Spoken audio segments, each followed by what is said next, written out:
యేచూరి గారికి సిఐటియు ఆధ్వర్యంలో కామ్రేడ్ సీతారాం యేచూరి గారికి పూలమాల వేసి నివాళులు అర్పించడం జరిగింది. ముఖ్యంగా సీతారాం యేచూరి గారి మరణం ఇప్పటికీ కార్మిక వర్గం జీర్ణించుకోలేకపోతుంది. ఇవాళ యేచూరి గారి ఉద్యమాలు, పోరాటాలు విద్యార్థి దశ నుండి, ఎస్ఎఫ్ఐ నుండి, ఇవాళ పొలిట్ బ్యూరో నుండి, అదేవిధంగా ఆల్ ఇండియా జాతీయ ప్రధాన కార్యదర్శిగా ఎన్నుకోబడ్డారు. పోరాటాలలో ముందుండి అనేక ప్రజా సమస్యల మీద పోరాటం నిరంతరం చేశారు. బడుగు బలహీన వర్గాల కోసం, కార్మిక వర్గం కోసం, మహిళల కోసం అనేక ఉద్యమాలు చేసి ఇవాళ ప్రభుత్వాలకు సవాలుగా నిలబడి అనేక పోరాటాలను చేశారు.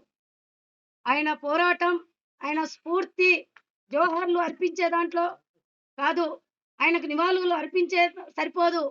ఆయన ఎర్ర బాటలో నడిచిన బాటలో మనమందరం నడవాలని, ఆయన ఏదైతే ప్రజల కోసం, కార్మికుల కోసం, భూమి కోసం, ముక్తి కోసం అనేక పోరాటాలు చేసిన నాయకులు, అలాంటి నాయకులకు జోహార్లు అర్పించి ఇవాళ వదిలేసుకోవడం కాదు, ఆయన ఏదైతే స్ఫూర్తిగా మనమందరం నడవాలి అనేదే సిఐటిగా కార్మిక వర్గంగా కోరుకుంటా ఉన్నాం.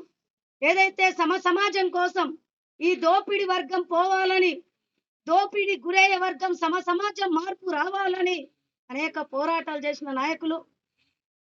ఇవాళ ఏదైతే ఎమర్జెన్సీ టైంలో అనేక ఉద్యమాలు చేశారు, రహస్యంగా జీవితం గడిపారు.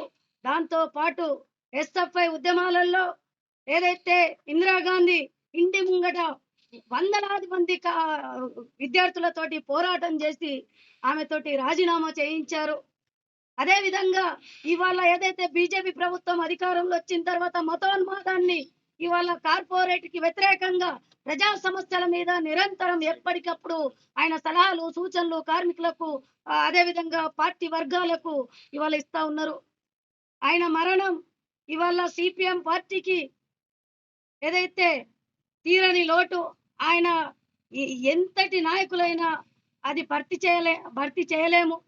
దాంతో పాటు యావత్ ప్రజానికానికి, కార్మిక వర్గానికి, బడుగు బలహీన వర్గానికి ఆయన మరణాన్ని జీర్ణించుకోలేకపోతున్నాం.